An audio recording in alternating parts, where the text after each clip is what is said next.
सादर प्रणाम। मैं हूं हिमांशु द्विवेदी और स्वागत है आपका हमारी खास पेशकश चर्चा में। चर्चा के तहत आज हमारा विषय दो चीजों पर केंद्रित है, एक संगठन पर, दूसरा व्यक्ति पर। संगठन के तौर पर कांग्रेस है और व्यक्ति के तौर पर प्रशांत किशोर है। हमारा विषय है कांग्रेस, आस की डोर प्रशांत किशोर।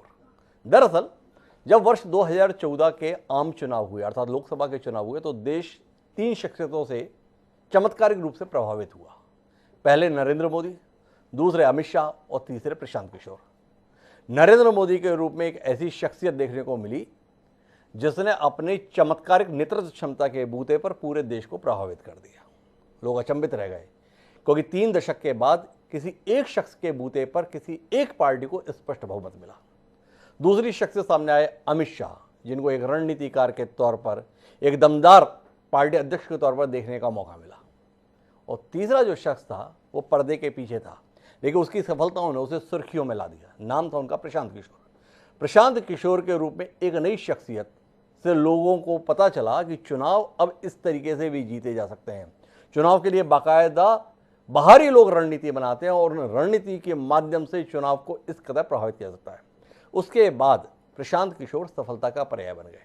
भाजपा के साथ प्रशांत किशोर बहुत लंबे समय तक नहीं रहे, बल्कि भाजपा विरोधियों के साथ हम कदम हो गए, चाहे वो नीतीश कुमार हो, ममता बनर्जी हो, अरविंद केजरीवाल हो, कैप्टन अमरिंदर सिंह हो। कुल मिलाकर परत दर परत, कदम दर कदम प्रशांत किशोर के हिस्से में सफलताएं आती गई। नतीजा ये हुआ कि भाजपा का मुख्य प्रतिद्वंदी दल की हैसियत बनाए रखने के लिए कांग्रेस ने भी प्रशांत किशोर को शामिल किया अपने साथ रणनीति के तौर पर, और उत्तर प्रदेश के संदर्भ में जमावट की। खाट पर चर्चा, चाय पर चर्चा के जवाब में खाट पर चर्चा का सिलसिला शुरू हुआ, लेकिन प्रशांत किशोर तब कोई कमाल नहीं कर पाए। कांग्रेस इस समय बेहाल है। पूरे देश में कांग्रेस के संदर्भ में लोकसभा के जब आंकड़े देखे जाते हैं तो ऐसा लगता है कि क्या हो गया इस पार्टी को, जिसके पास 137 साल का इतिहास है। 137 साल के इतिहास वाली पार्टी 50 सीटों के संदर्भ में मोहताज होकर रह गई है।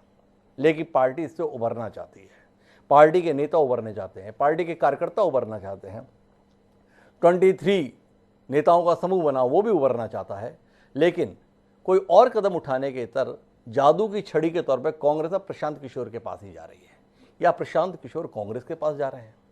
जानने में दिलचस्पी है कि सबसे बड़े राजनीतिक दल रहे इस पार्टी के पास अपने स्तर पर कोई नेता ऐसा नहीं रह गया, कोई कार्यकर्ताओं की फौज ऐसी नहीं रह गई जो पार्टी को इस दुर्गति से उबार सके। और क्या प्रशांत किशोर वाकई इस ओल्ड ग्रैंड पार्टी को उबार देंगे? इसी पर हम बात करेंगे, समझने की कोशिश करेंगे क्या प्रशांत किशोर ऐसा कर सकते हैं जिसके चलते कांग्रेस के सुनहरे दिन वापस आ सकते हैं। इस चर्चा का हिस्सा बनने के लिए कई खास मेहमान हमारे साथ जुड़ रहे हैं। उम्मीद करते हैं कि चर्चा खासी दिलचस्प रहेगी। विषय ऐसा है, लेकिन इस सिलसिले को शुरू करें उससे पहले समय आज के विचार सूत्र का। हमारा आज का विचार सूत्र उम्मीद के संदर्भ में महाभारत से लिया हुआ है। हमारा विचार सूत्र कहता है कि गते भीष्मे हते द्रोणे कर्ण च विनिपतिते आशा बलवती राजन शल्यो जशति पांडवान। अर्थात भीष्म समाप्त हो गए, द्रोण मारे गए, कर्ण का विनाश हो गया, अब पांडवों को शल्य जीत लेगा ऐसी आशा है। हे राजन, आशा बड़ी बलवती होती है। भट्ट नारायण के द्वारा यह सूक्ति दी गई महाभारत के प्रसंग के संदर्भ में। अर्थात जब सब तरफ से हार रहे थे तो भी उम्मीद नहीं छोड़ी। तो कांग्रेस भी, जिसने 1951 के आम चुनाव के दौरान देश के 21 राज्यों में सरकार बनाई थी, अब 2 राज्यों में स्पष्ट बहुमत की सरकार के साथ है। वो कांग्रेस अगर उम्मीद कर रही है तो इतना ज़्यादा परेशान होने की जरूरत क्या है? क्या प्रशांत किशोर का साथ कांग्रेस को वैसा ही जलवा बिखेरने का मौका नहीं दे देगा? भाई, कांग्रेस तो 2 राज्यों में है, भाजपा तो लोकसभा में केवल 2 सीटें पाई थी, फिर आज 303 पर है। तो उम्मीद कोई गलत तो नहीं। समझने की कोशिश करते हैं। हमें समझाने के लिए कई खास मेहमान जुड़ रहे हैं। हमारे साथ डॉक्टर अजय उपाध्याय जी हैं, राष्ट्रीय प्रवक्ता हैं ऑल इंडिया कांग्रेस कमेटी के। रजनीश अग्रवाल जी हैं, सौम्य प्रवक्ता हैं, भारतीय जनता पार्टी के प्रदेश मंत्री हैं मध्य प्रदेश इकाई के। हमारे साथ में रवि ओझा जी हैं, जो प्रवक्ता हैं तृणमूल कांग्रेस के, जिन्होंने प्रशांत किशोर की सेवाएं ली अतीत में। श्रवण गर्ग जी हैं, खरी खरी कहने के लिए ख्यात है, हम सबके बेहद सम्मानीय हैं। और कुछ ही देर में हमारे साथ यशवंत देशमुख भी दुबई से जुड़ेंगे, जो सेफोलॉजिस्ट चुनाव विश्लेषक है। आप सबका स्वागत है।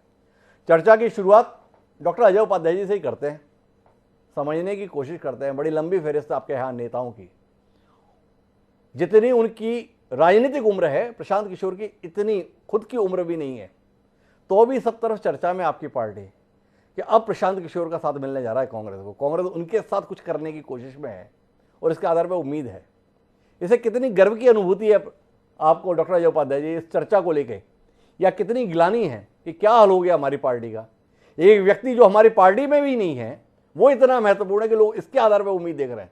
कुछ कहेंगे आप इस चर्चाओं पर? डॉक्टर साहब, मुझे लगता है कि आज जो चर्चा का केंद्र आपने बनाया है इसको, ठीक है, एक विमर्श होना चाहिए हर मुद्दों पर जी। और मुझे अच्छा लग रहा है कि कम से कम इस मुद्दे पर भी आप आना चाह रहे हैं जी। लेकिन इस सच्चाई को हमको समझना है कि प्रशांत किशोर जी की सेवाएं आज नहीं, कल नहीं, वर्षों से अलग अलग पार्टियां अपने अपने सहूलियत के हिसाब से ली जी। और जिनके साथ हो रहे ईमानदारी से उस पार्टी के लिए अपना कर्तव्य निभाया, कर्तव्य निष्ठा दिखाई उन्होंने जी। इसमें भी कोई शक नहीं है। दूसरा पॉइंट है कि वो एक सफल रणनीतिकार भी हैं। उन्होंने रणनीति जो बनाई, उनके पास जो टीम है, उनके पास जो राजनीतिक कौशल और समझ है, उसका उस पार्टी को लाभ हुआ। क्या भाजपा, क्या जनता दल यूनाइटेड, क्या सपा, क्या आपका तृणमूल कांग्रेस और क्या आम आदमी पार्टी, सब ने। तो मुझे लगता है कि इस पर पैनल में बैठे किसी भी पार्टी के लोगों को पहला इस प्रश्न पर किसी को कोई प्रॉब्लम नहीं होगी। ठीक है, आज वो हमारे साथ हो सकते हैं, कल टीएमसी के साथ, परसों आम आदमी पार्टी के साथ, उससे पहले भाजपा के साथ रहे हैं जी। ये चलता है, प्रक्रिया है।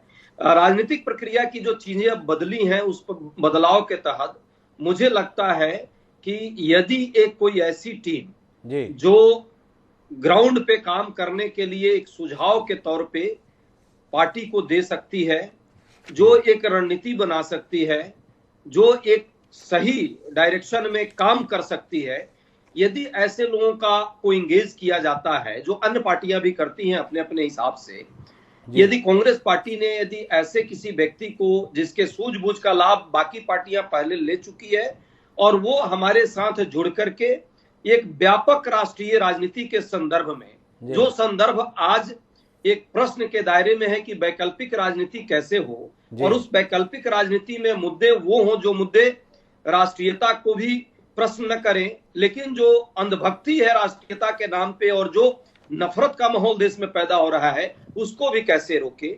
यदि ऐसी कोई स्ट्रेटजी बनाने वाला और कोई बातचीत करके आपस में विचार विमर्श करके काम करने वाला है, तो मुझे लगता है कि स्वागत करना चाहिए, और कांग्रेस पार्टी ने भी इन्हीं मुद्दों पर स्वागत किया है। जहां तक बात है हमारे कांग्रेस अध्यक्षा माननीय श्रीमती सोनिया गांधी जी से उनकी एक बैठक हुई, कुछ वरिष्ठ नेता साथ में थे, उनके सुझाव को पार्टी ने एक बार विचार किया उस पर, उसके लिए एक कमेटी बनाई है।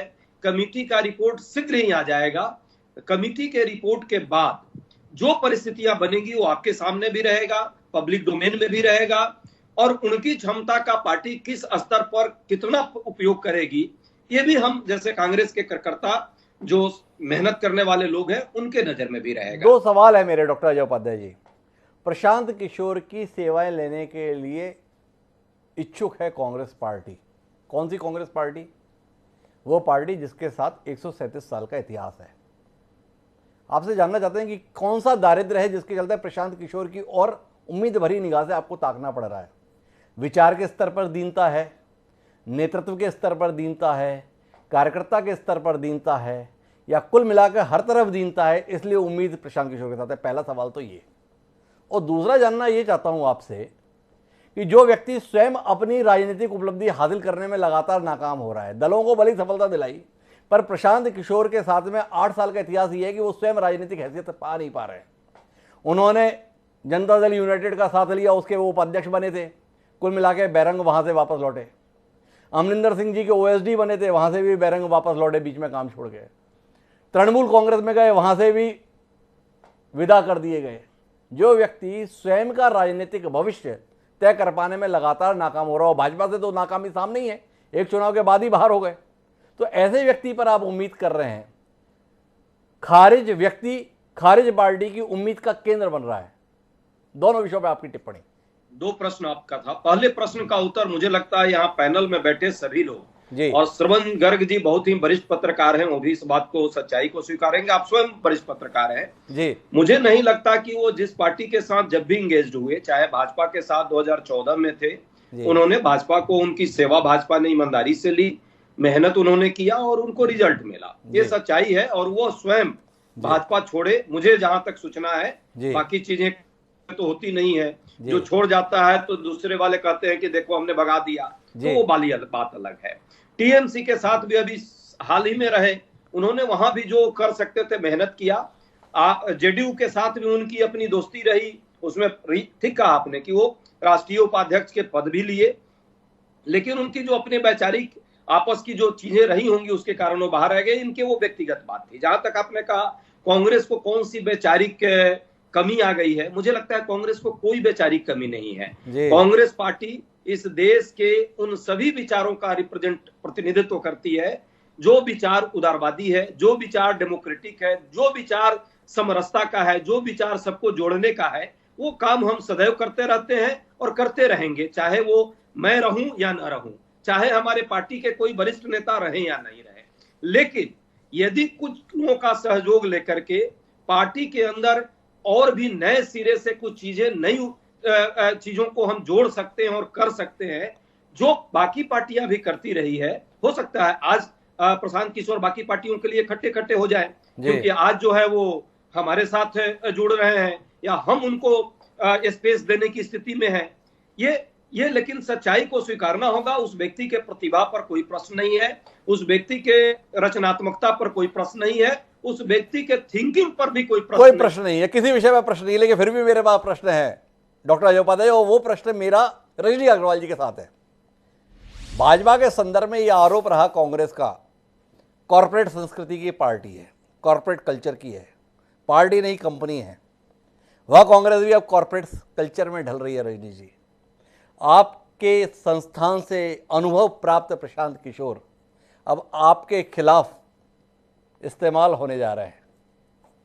कितना घबरा रहे हैं इस बात से कि जिन प्रशांत के बूते आप 2014 में आए थे, वो प्रशांत अब सोनिया जी, राहुल जी, प्रियंका जी का साथ देंगे, और कई जगह से आपको ध्वस्त किया है। बंगाल के संदर्भ में भी आप भूले नहीं होंगे, अब वो देश के संदर्भ में कांग्रेस के साथ हैं। कितना हिला रहा है आपको? पहली बात तो ये गलतफहमी दूर कर लेनी चाहिए कि प्रशांत किशोर ने कोई भारतीय जनता पार्टी को 2014 में जीत दिला दी। जी, प्रशांत किशोर नहीं, एक कंपनी की सेवाएं दी थी, वो सेवाएं सीमित दायरे में थी। भारतीय जनता पार्टी की रणनीति किसी कंपनी ने तय नहीं की। जो भारतीय जनता पार्टी के पास में ये कार्य पद्धति के तौर पर, विचारधारा के तौर पर कोई दारिद्र्य नहीं है कि हमें अन्यत्र कोई सेवाएं किसी एजेंसी या व्यक्ति की लेना पड़े। हाँ, बदलते युग में कई बार तकनीकी तौर पर, कई बार मीडिया, सोशल मीडिया के तौर पर, कई बार प्रचार अभियान के तौर पर, कई बार इस प्रकार के तमाम आयाम होते हैं, उस पर एजेंसी की सेवाएं व्यवसायिक तौर पर ली जाती हैं और भारतीय जनता पार्टी लेती रही है। सर्वे के तौर पर, थर्ड पार्टी सर्वे जो होता है, साइंटिफिक फीडबैक हमें लेना होता है मीडिया के एंगल से भी और जनता की दृष्टि से भी।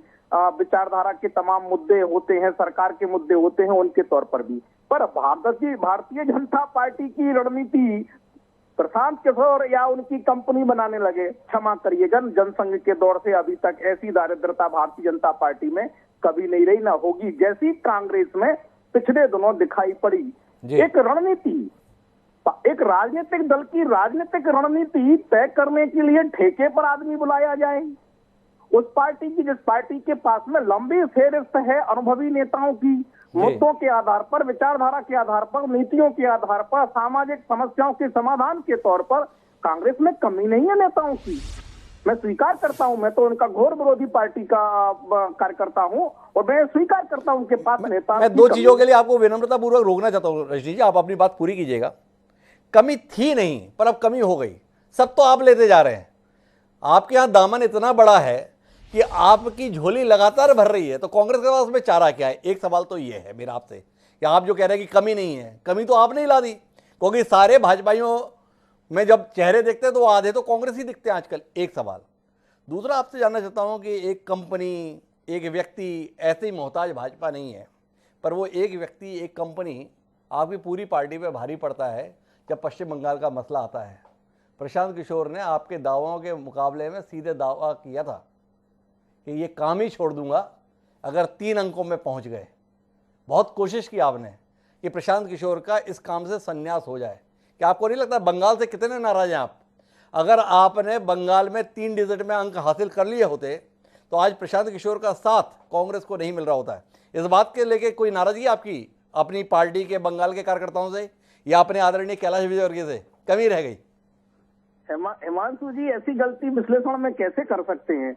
पश्चिम बंगाल का राजनीतिक विश्लेषण करेंगे चुनाव की दृष्टि से, कार्यकर्ताओं की दृष्टि से, भारतीय जनता पार्टी की दृष्टि से जी, तो क्या कमजोर? हाँ, हम सरकार नहीं बना पाए जी, सरकार बनाने ही चुनाव लड़ा जाता है, हम सरकार नहीं बना पाए, लेकिन हम कहां पहुंचे और जो मिल गए, मर्ज हो गए कांग्रेस और कम्युनिस्ट, वो कहां खड़े हैं जी।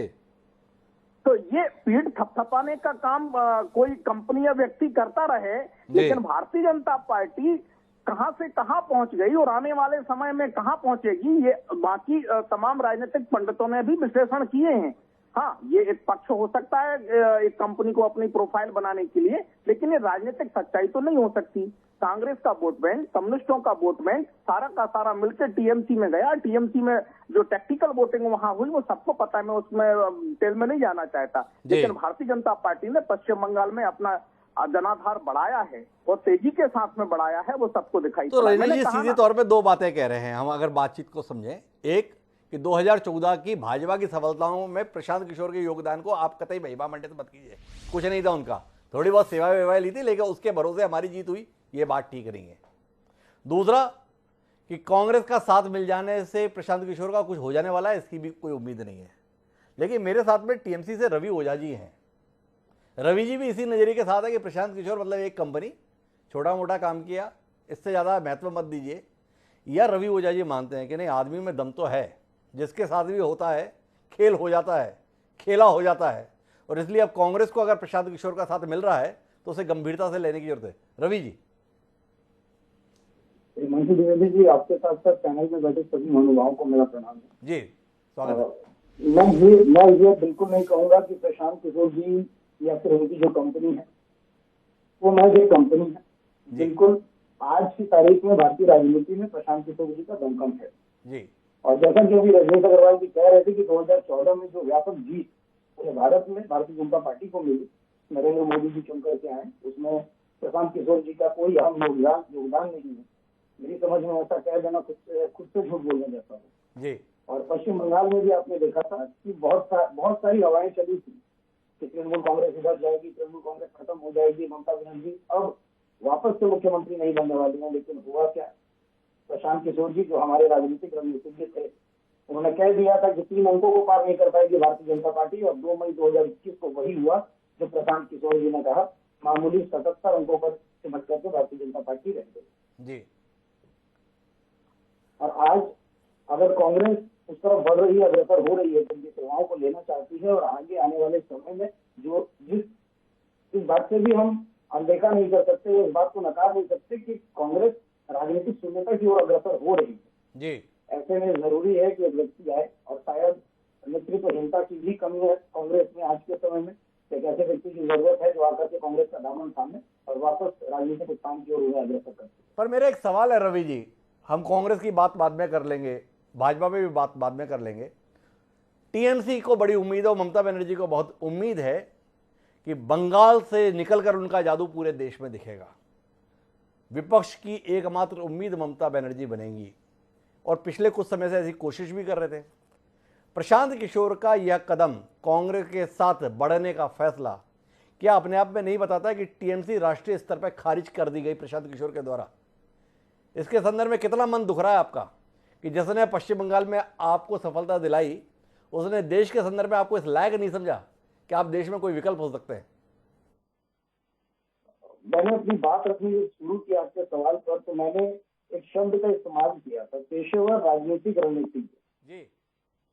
बिल्कुल वे असरदार हैं, बिल्कुल असरदार हैं, लेकिन उनको पूर्णतः भारतीय राजनीति का पैमाना बना देना, ये मेरी समझ में गलत है। ममता बनर्जी एक अलग छवि की नेत्री है, संघर्ष का प्रतिबिंब है, खुद संघर्ष करके यहाँ तक पहुंची है।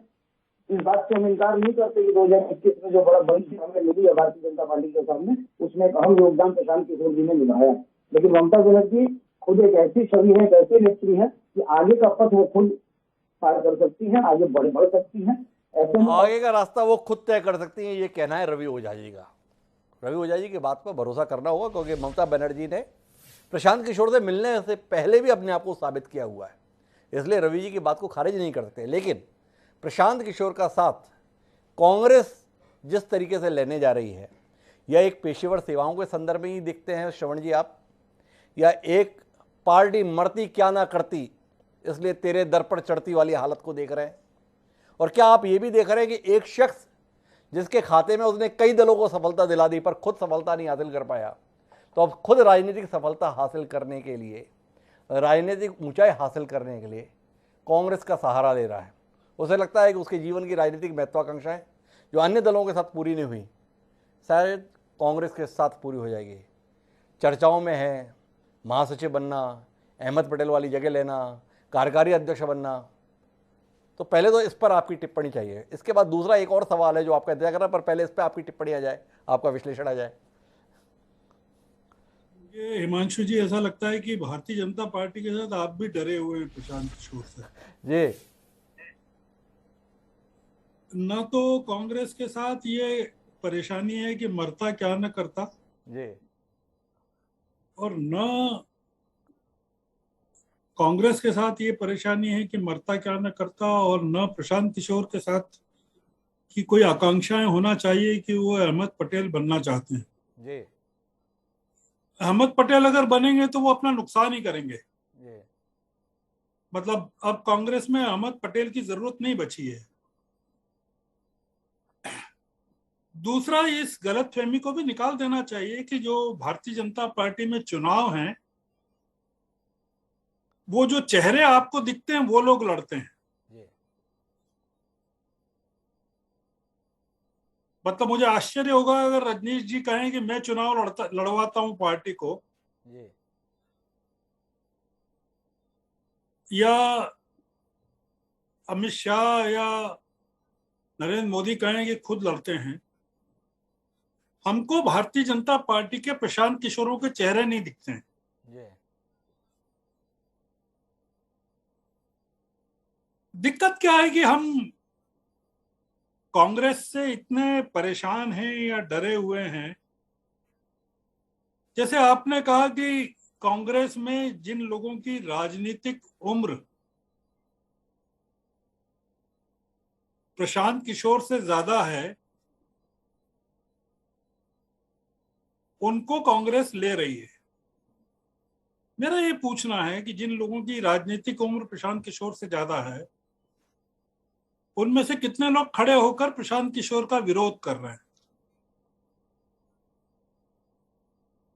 और अगर जिस हैसियत से और जिस खुलेपन से प्रशांत किशोर को कांग्रेस ले रही है, अगर भारतीय जनता पार्टी में उनको इंडक्ट किया जाए तो भारतीय जनता पार्टी में क्या बवाल मचेगा, आप ये बताइए। जी, और कांग्रेस में अगर लोगों की कमी पड़ गई है और लोग नहीं बचे, आपने भी कहा, मैं भी कह रहा हूं जी, कि पश्चिम बंगाल में भारतीय जनता पार्टी को चलाने वाले शुभेंदु अधिकारी कौन है? वो किस पार्टी से गए हैं?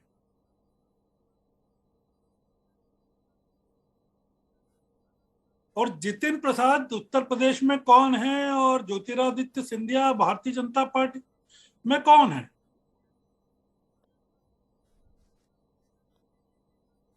दिक्कत क्या है कि मैं आपसे पूछता हूं हिमांशु जी, जी, कि चलिए प्रशांत किशोर कांग्रेस का कोई फायदा नहीं करवा पाएंगे। मैं आपसे जानना चाहता हूं कि वो कांग्रेस का क्या नुकसान करेंगे? जी, कुछ तो नुकसान करेंगे। जी, अगर फायदा नहीं करेंगे तो अब जो चुनाव हो रहे हैं ना हिमांशु जी, जी, आपने देखा भी हाल के उपचुनाव जी, कि भारतीय जनता पार्टी कहां खड़ी है इन उपचुनावों में, या पिछले नवंबर के उपचुनावों में भारतीय जनता पार्टी कहां खड़ी थी? मामला कांग्रेस का नहीं बचा है हिमांशु जी। जी, ये प्रशांत किशोर के साथ एडिशनल एडवांटेज है, एडेड एडवांटेज है कि वो कई दलों के साथ काम कर चुके हैं, और जब भारतीय जनता पार्टी के खिलाफ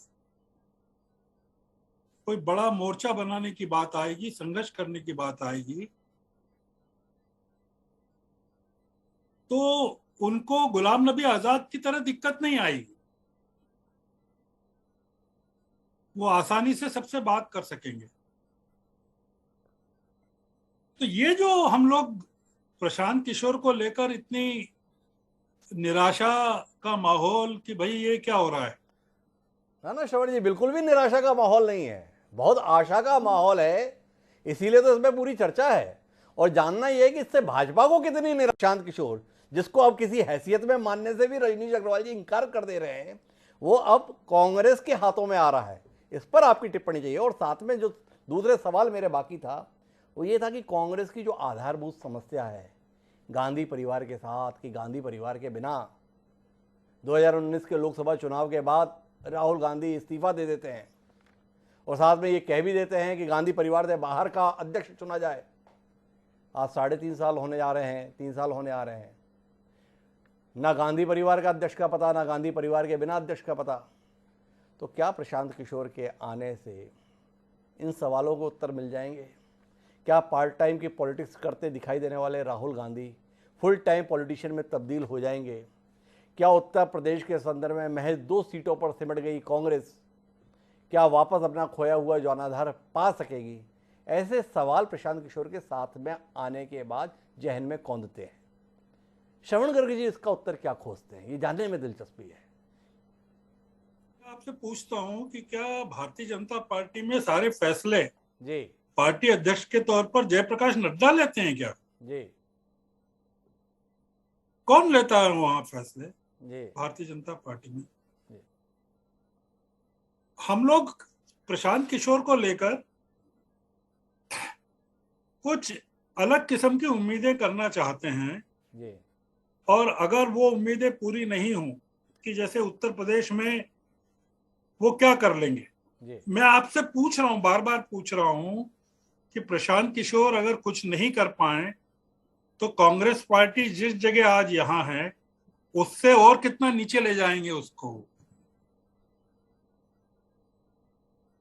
और प्रशांत किशोर अगर कुछ नहीं है तो भारतीय जनता पार्टी ने उनका उपयोग क्यों किया था,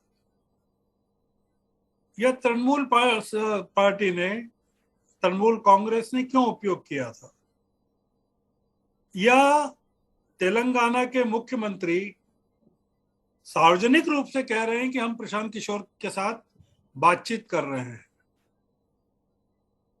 आप मीडिया के आदमी हैं, मैं भी एक मीडिया का आदमी हूं। एक ही एडवर्टाइजिंग एजेंसी 2 प्रतिस्पर्धी कंपनियों के लिए काम करती है जी। 2 प्रतिस्पर्धी कंपनियों के स्लोगन्स बनाती हैं और विज्ञापन बनाती हैं। प्रशांत किशोर अगर कोई स्ट्रेटेजिस्ट हैं या कंसल्टेंट हैं और जिनको अंग्रेजी में कहते हैं मर्सनरी हैं, और उनको एक टारगेट के लिए, काम के लिए लिया गया है कि भाई आप इतने काम के लिए हम आपको ले रहे हैं, तो उसको लेकर हमें परेशानी क्यों होना चाहिए? श्रवण, बीच में रोकता हूं विनम्रता पूर्वक, अन्यथा नहीं लेंगे आप। मामला एक कंपनी को हायर करने का नहीं, ये व्यक्ति को हायर करने का नहीं, बल्कि अभी मामला जो चल रहा है उसे संगठन का हिस्सा बनाने का है। प्रशांत किशोर के संदर्भ में विचार संगठन में कोई भूमिका देने का है। ये सिलसिला 6 महीने पहले भी था, कुछ लोगों के विरोध के चलते अटका। समझना आपसे ये चाहता हूं कि क्या श्रवण गर्ग जी मानते हैं कि कभी भाजपा का तुरुप्का इक्का रहा प्रशांत किशोर कांग्रेस के पास आकर कांग्रेस को गुरबत से निकाल देगा? क्या श्रवण गर्ग जी ये संभावना देख पाते हैं? ये मेरा सवाल है। श्रवण जी क्या देख रहे हैं? मैं मानता हूं जी, मैं मानता हूं कि कांग्रेस में अभी तक जी जो एक तरह की दीवार बनी हुई थी कि किसी भी बाहरी आदमी को प्रवेश नहीं करने देना है हमारी निर्णय प्रक्रिया में, फैसलों में, स्ट्रेटेजी में। अगर आज पहली बार ऐसा हुआ है कि दिल्ली की में कोई बैठक होती है जी और उसमें मध्य प्रदेश से दिग्विजय सिंह भी शामिल होते हैं जी और प्रशांत किशोर भी बैठते हैं और राहुल, प्रियंका और सोनिया गांधी बैठते हैं और कुछ बात करते हैं, तो हमको क्यों लगता है कि कुछ भी नहीं निकलेगा? और मैं आपसे पूछना चाहता हूं, बाकी लोगों से, रजनीश जी से पूछना चाहता हूं कि प्रशांत किशोर क्या ऐसा कर देंगे कि उनके कांग्रेस में शामिल होने को बहुत सफलता के तौर पर रजनीश अग्रवाल मानेंगे कि अरे ये प्रशांत किशोर ने कांग्रेस में प्रवेश करके ये हंगामा कर दिया? क्या ऐसा करना चाहिए उनको? हम क्या मतलब क्या करना चाहिए, ये सवाल है श्रवण जी का। मुझे जाना तो है डॉक्टर अजय उपाध्याय के पास, पर श्रवण जी ने सारी बातचीत को रजनी जी पर केंद्रित कर दिया। तो मैं रजनी जी से इस राउंड की शुरुआत करता हूँ। अजय जी अन्यथा मत लीजिएगा, रजनी जी के लिए सवाल हैं, क्या करें? तो रजनी जी, पहले तो आपको इस समय पे ये गलती महसूस हो रही है क्या प्रशांत किशोर जैसे शख्स को ऐसे छुट्टा छोड़ना नहीं चाहिए था कि जहां चाहो वहां पर अपनी जमीन जमा लो? उतना योगदान जो आपको मिला था मानना चाहिए था, चूक गए आप।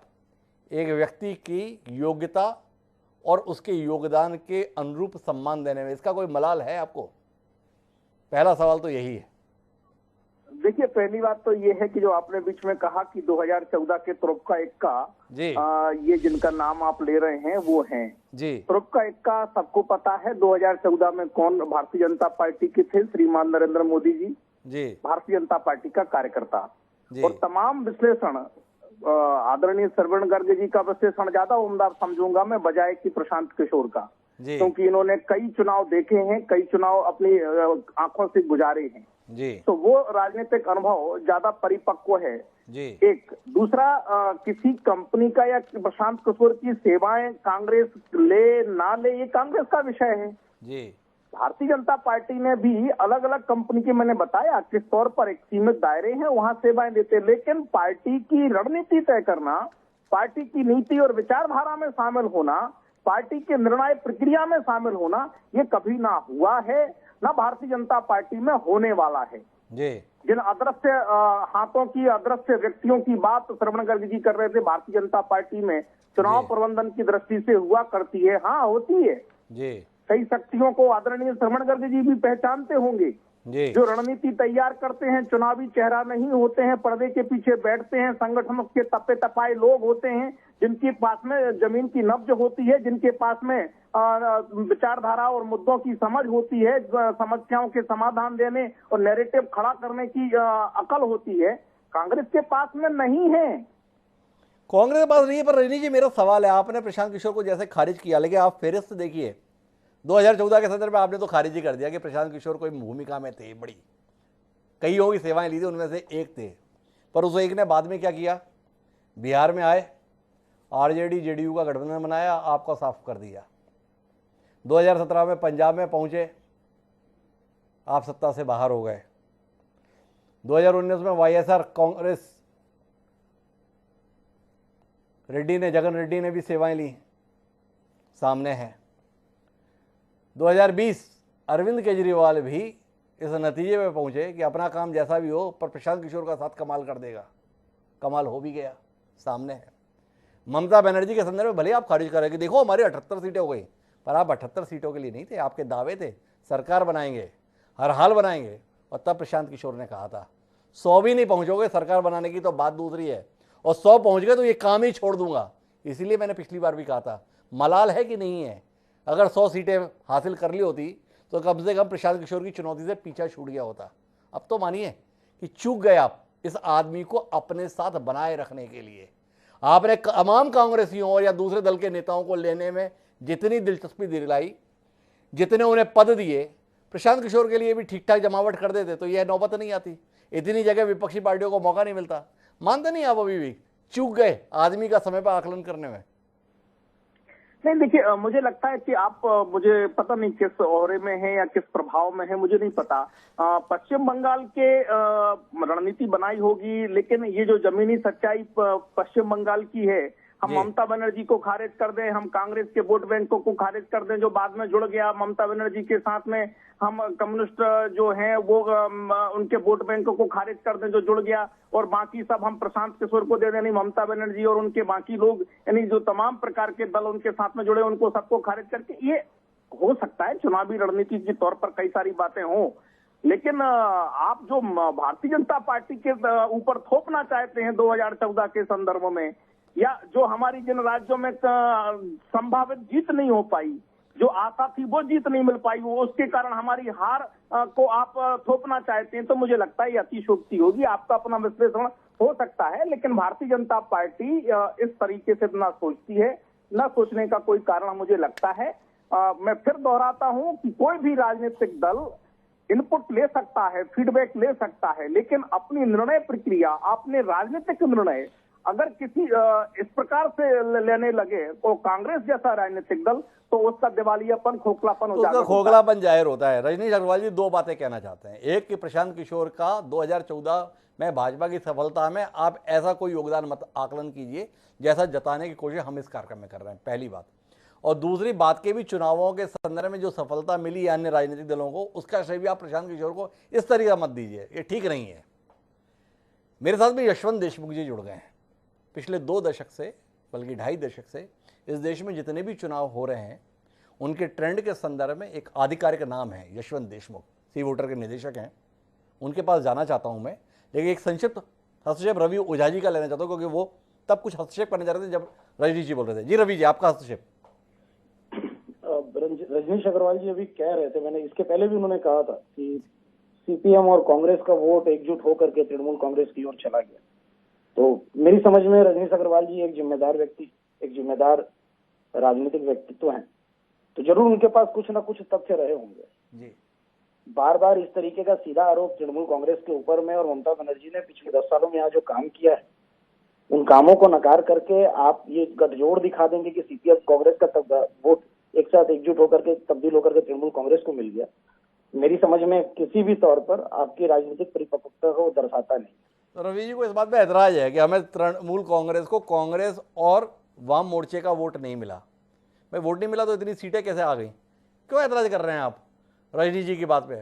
भाई कांग्रेस को वोट देने वालों को भी लगा कि तृणमूल कांग्रेस ज़्यादा बेहतर पार्टी है, वाम मोर्चे को भी वोट देने वालों को लगा कि तृणमूल कांग्रेस ज़्यादा बेहतर पार्टी है, ममता बनर्जी ज़्यादा बेहतर नेता है, उन्होंने वोट दे दिया। तो आपको इसमें ऐतराज क्या है रवि जी? मैं नहीं समझ पाया कि आपकी आपत्ति किस बात पे है। भाई आपके नेता से प्रभावित होकर वोट दे दिया, इसमें तो खुश बनाना चाहिए। आप इस पर भी रजनीश जी से ऐतराज कर रहे हैं। बहरहाल मेरे बात यशवंत जी हैं, और यशवंत जी आपसे समझना चाहता हूं, पिछले चुनावों के दौरान जो ट्रेंड है उसमें एक किरदार उभर कर इस देश की राजनीति में आया 8 साल से, उसका नाम है प्रशांत किशोर। क्या यशवंत देशमुख इस नतीजे के साथ में है, इस आकलन के साथ में है कि हाँ इस देश के पिछले कुछ चुनावों में प्रशांत किशोर भी एक फैक्टर रहता है जो चुनाव के नतीजों को प्रभावित करता है, और कांग्रेस अब प्रशांत किशोर के भरोसे, क्योंकि बाकी किसी के भरोसे तो कुछ हो नहीं पा रहा है, तो क्या यह भरोसा कुछ काम कर सकता है? सीधा सवाल यह है यशवंत जी, आपकी टिप्पणी।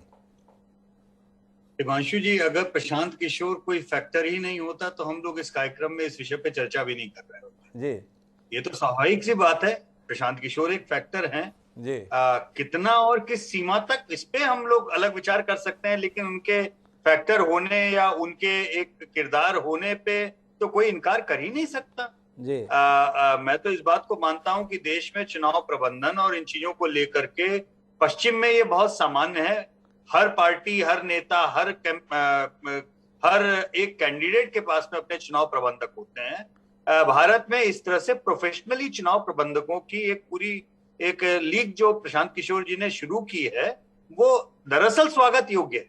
स्वागत योग्य इसलिए कह रहा हूं क्योंकि एक बड़ा अंतर आ गया हिमांशु जी। अंतर ये आ गया है कि हम राजनीति में भी एक जनरेशनल शिफ्ट देख रहे हैं।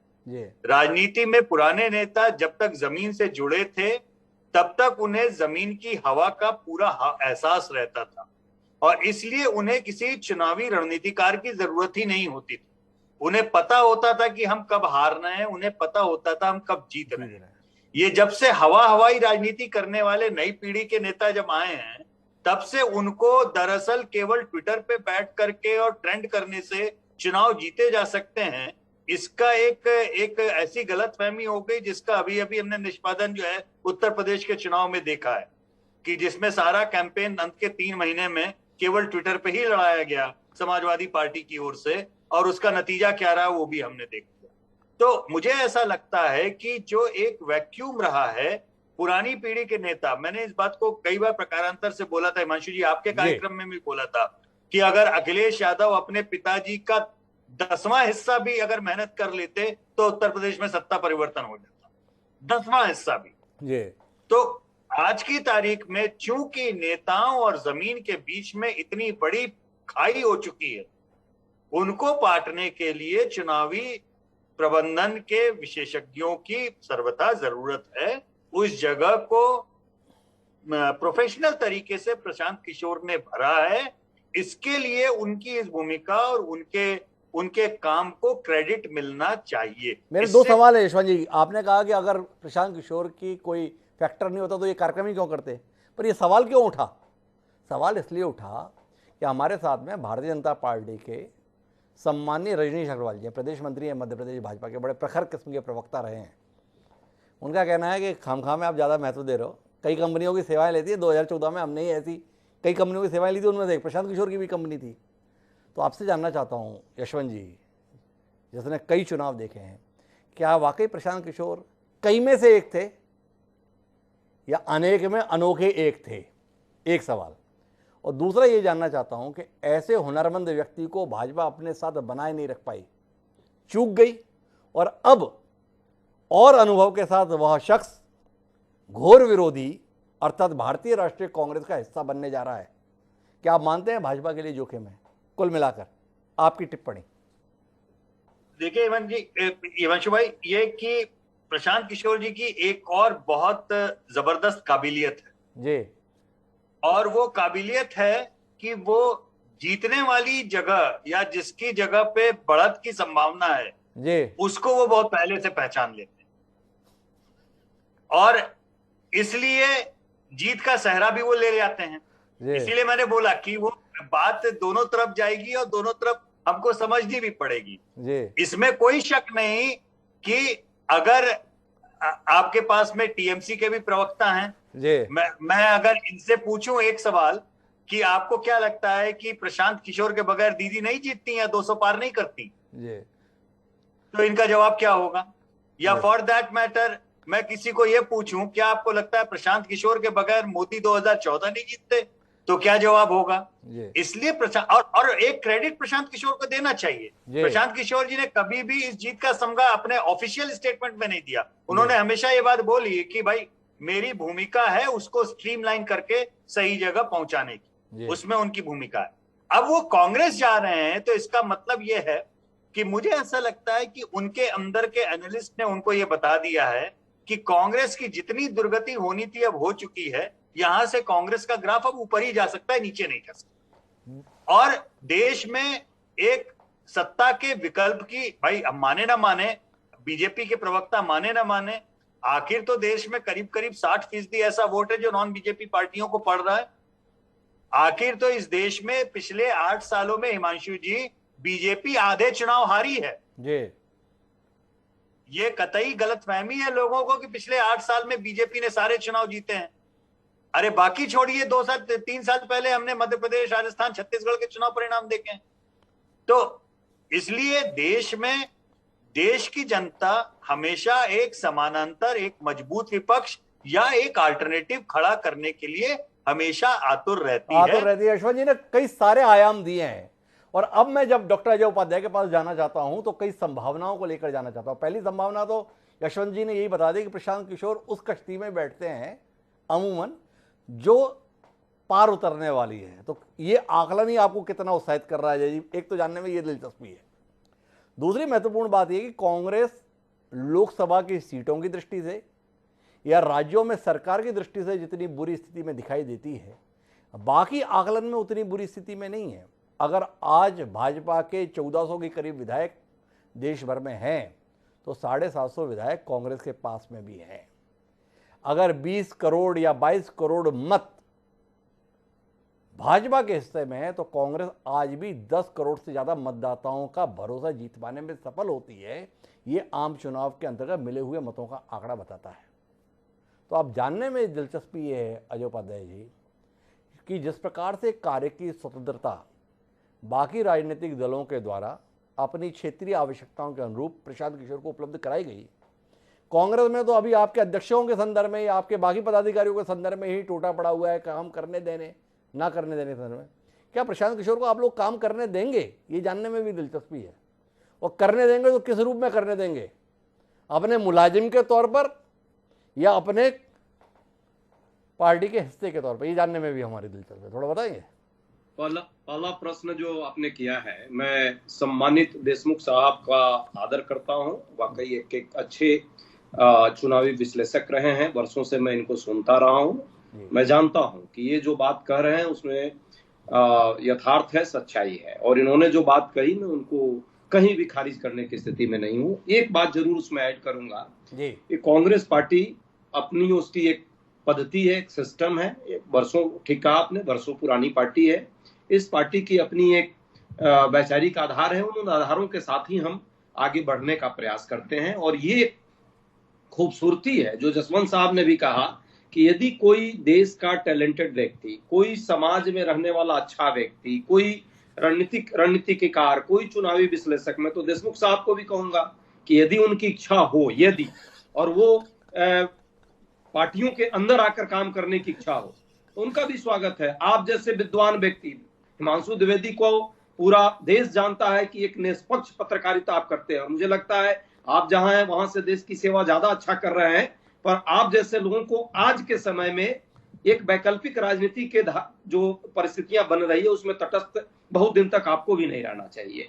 और प्रशांत किशोर जैसे लोगों की क्षमता का एनालिसिस करके कांग्रेस पार्टी एक स्पेस क्रिएट करना चाहती है, तो मुझे लगता है कि ये राजनीतिक प्रक्रिया का खुलापन है, और ये हमारी ही प्रक्रिया में खुलापन हो सकता है। जाने को तो बहुत सारे कांग्रेस से लोग गए, लेकिन क्या हाल है सबने देखा, आपने सबकी चर्चाएं की, वरिष्ठ पत्रकार श्रवण साहब ने चर्चा की है। दूसरी बात, आपने जो प्रश्न किया कि क्या उनको स्पेस मिलेगा, चूंकि मैं पार्टी का प्रवक्ता हूं, पार्टी का नेतृत्व जो है अभी 8 दिनों के अंदर इस सारी चीजों का सारे आकलन को आपके सामने रखेगा, और मुझे लगता है पुनः आप इस पर एक चर्चा करेंगे। उन्होंने जो भी प्रेजेंटेशन दिया है, जो पार्टी को कैसे और समावेशी बना करके उन क्षेत्रों में जहां हम एजेंडा सेट कर सकते हैं वैकल्पिक राजनीति के लिए, जैसे आपके स्क्रीन पर भी चल रहा है कि बिहार, उत्तर प्रदेश और उड़ीसा में हम अकेला लड़ेंगे, कई राज्यों में हम ज्वाइंट में लड़ेंगे, ये उनके विचार हैं। पार्टी का एक फोरम है, वो फोरम जरूर 1 सप्ताह के अंदर उस पर चर्चा करेगा, तय करेगा। और यदि उन पार्टी के फोरम में जो हमारे वरिष्ठ लोग हैं, जिन्होंने, जैसा कि आपने कहा कि उनकी उम्र के हिसाब से हमारे पास बहुत सारे लोग हैं जिनकी राजनीतिक उम्र है, तो निश्चित तौर पे उनका भी जो विचार होगा उसका सम्मान पार्टी करेगी। और मुझे लगता है प्रशांत किशोर जी भी उन चीजों का सम्मान करेंगे। उनकी सेवा हालात हैं अभी कुल मिला के प्रशांत किशोर के माध्यम से लोग कांग्रेस में संभावना देख रहे हैं, और प्रशांत किशोर हमारे साथ हैं तो इसका मतलब ही कुछ अच्छा होने वाला है। पर क्या श्रवण जी भी इतना अच्छा देख रहे हैं? श्रवण जी आजकल सवाल पे सवाल कर देते हैं, और श्रवण जी आपसे सवाल ही थोड़ी चाहिए, आपसे तो जवाब भी चाहिए ना। कुल मिलाकर आपसे सीधे सवाल है, कांग्रेस की समस्याओं को खोजने के लिए बाहर से आदमी की जरूरत नहीं है, चौराहे पर पता है कि समस्याएं क्या हैं। कांग्रेस का अध्यक्ष एक ऐसा शख्स है जिसने पिछले 3 साल से एक सार्वजनिक सभा को संबोधित नहीं किया स्वास्थ्यगत कारणों से, फिर भी वो अध्यक्ष है। कांग्रेस की समस्या ये है कि उसके पास में एक ऐसा पूर्व अध्यक्ष है जो कोई जिम्मेदारी लेना नहीं चाहता है, पर हर फैसला उसके द्वारा ही किया जाता है। कांग्रेस की समस्या इस रूप में भी है कि वो शख्स जब जरूरत होती है उस समय पे कहां पाया जाएगा इसका पता नहीं रहता है। तो ऐसी समस्याओं से घिरी हुई कांग्रेस के संदर्भ में प्रशांत किशोर समाधान बन जाएंगे। अगर आप ऐसा देख पा रहे हैं तो किस आधार पर देख पा रहे हैं, ये जानने में हमारी दिलचस्पी है। देखिए, हमारे प्रधानमंत्री जी ने पिछले 20 सालों में कोई प्रेस कॉन्फ्रेंस नहीं संबोधित की जी, फिर भी वो प्रधानमंत्री तो हैं हमारे, हम क्या कहेंगे। आपको क्यों परेशान होना चाहिए? अगर वो राहुल गांधी को लेके इतने परेशान क्यों हैं हिमांशु जी? आप प्रधानमंत्री को लेके क्यों नहीं है? प्रशांत किशोर की सबसे बड़ी उपलब्धि ये मैं मानता हूं हिमांशु जी कि एक जो आयरन कर्टन था, जो लोहे की दीवार थी, गांधी परिवार ने लगा रखी थी, जिसको कोई भेद नहीं सकता था, कोई दरवाजा नहीं था, कोई छेद नहीं था, उसमें दरवाजा करके प्रशांत किशोर अंदर घुस गए और बराबरी की कुर्सी पर गांधी परिवार के साथ बैठकर उनको लेक्चर दे रहे हैं। ये पहली चीज है। मैं प्रशांत किशोर की उपलब्धि इससे मानता हूं, जो मैं कह रहा हूं कि वो शुरू हो गई। जी। आपने कहा कि भारतीय जनता पार्टी ने क्यों हटा दिया, क्यों निकाल दिया। जी। 2014 में जब नरेंद्र मोदी अखिल भारतीय, अखिल विश्व के कंसल्टेंट नहीं बने थे सरकारें बनाने के लिए, उन्होंने योग्यता नहीं हासिल की थी, तब उनको प्रशांत किशोर की जरूरत थी। अब तो नरेंद्र मोदी ने इतनी योग्यता हासिल कर ली है कि वो ह्यूस्टन जाके ट्रंप को भी जिता सकते हैं। भारतीय जनता पार्टी को अब प्रशांत किशोर की जरूरत नहीं है। तीसरी चीज ये, जो सबसे बड़ी चीज ये, कि अगर एक पार्टी डूब रही है, खत्म हो रही है, तो प्रशांत किशोर उसके साथ अपना भविष्य क्यों नत्थी कर रहे हैं। कोई ऐसा प्रोडक्ट है कंपनी का बाजार में जिसको उपभोक्ताओं को बेचने की कोई संभावना ही नहीं है। उस प्रोडक्ट के लिए प्रशांत किशोर बाबा रामदेव क्यों बन रहे हैं।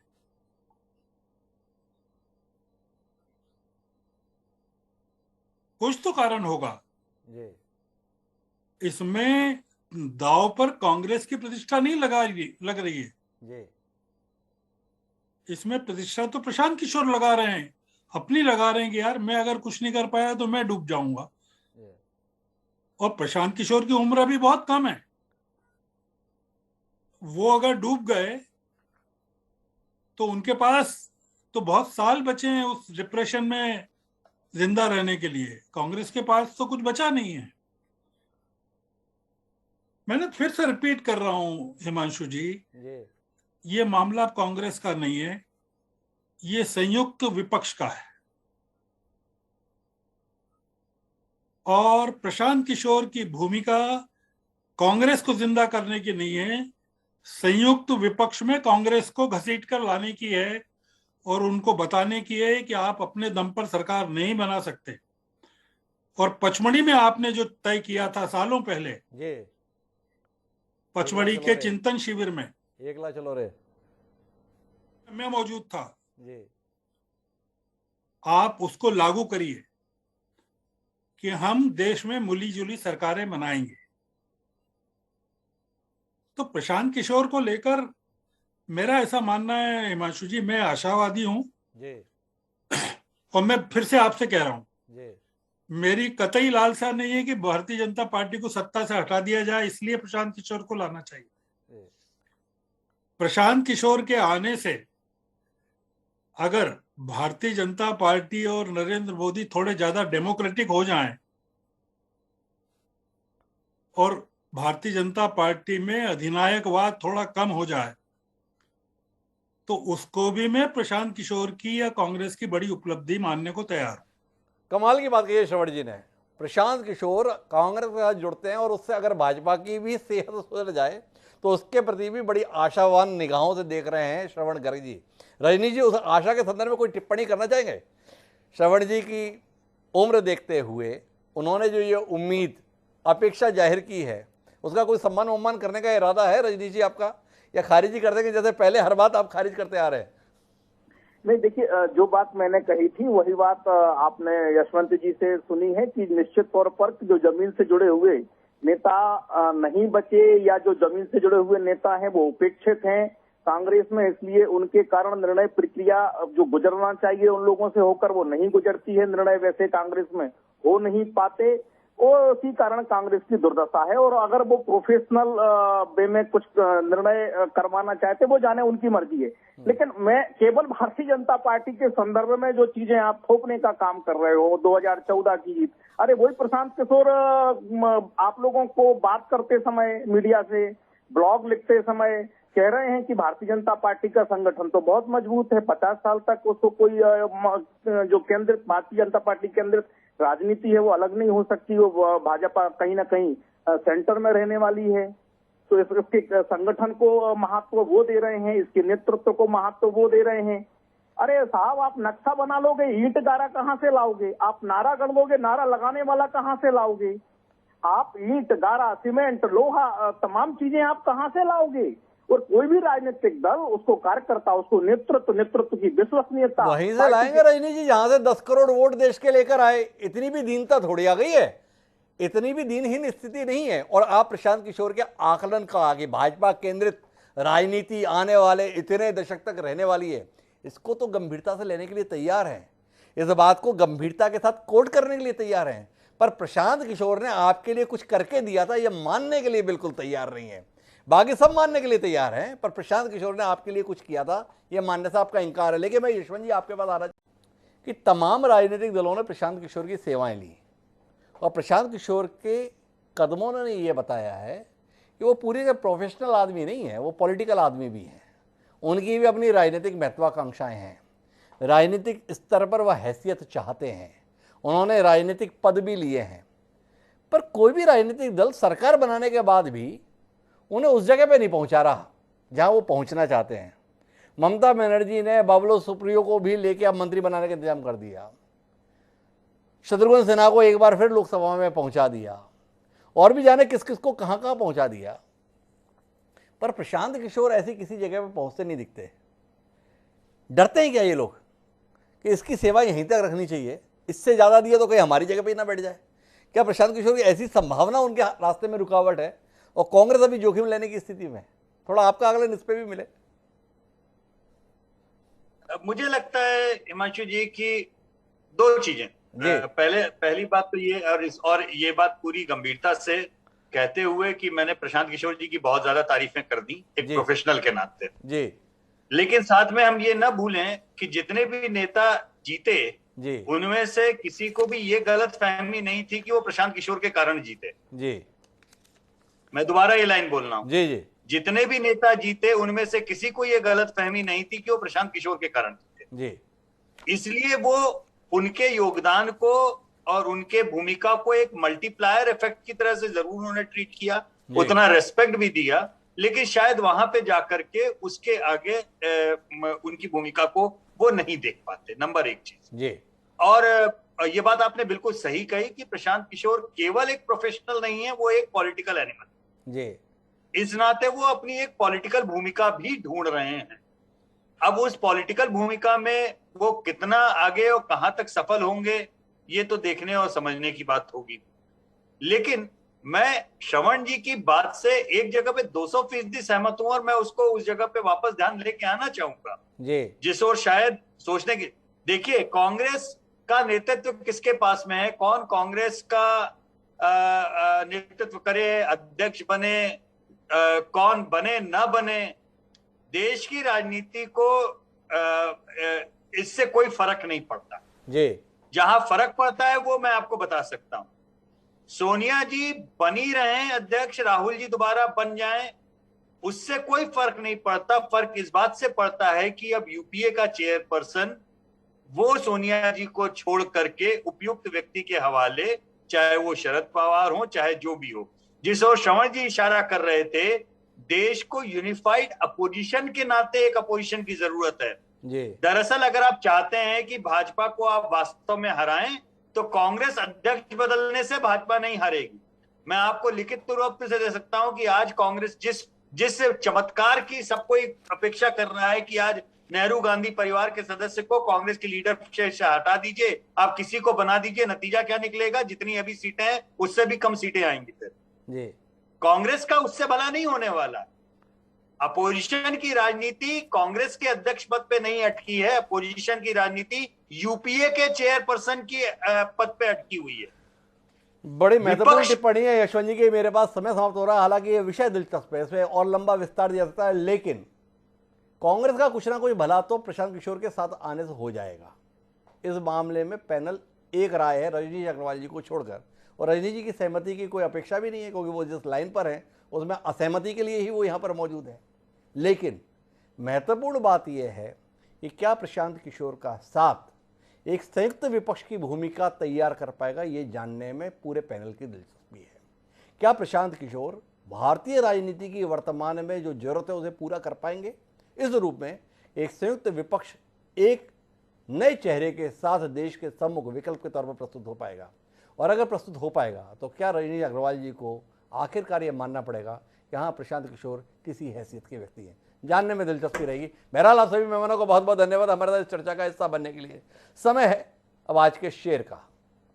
हमारा आज का शेर, जो बात श्रवण जी और यशवंत जी ने लाकर पहुंचा दी है, उसी को और विस्तार देते हुए दुष्यंत कुमार ने कभी कहा था कि पक गई हैं आदतें, बातों से सर होंगी नहीं। कि पक गई हैं आदतें, बातों से सर होंगी नहीं, कोई हंगामा करो ऐसे गुजर होगी नहीं। तो दुष्यंत कुमार ने कुछ नए के प्रति अपेक्षा की है। क्या प्रशांत किशोर कुछ नया देश के सम्मुख प्रस्तुत कर पाएंगे, और क्या देश का सबसे पुराना राजनीतिक दल वाकई ऐसे बदलाव के लिए तैयार है? जानने में दिलचस्पी रहेगी हमारी। बहरहाल अब आज के इस कार्यक्रम में इतना ही। कल फिर मिलेंगे नए विषय के साथ। मुझे दीजिए इजाजत।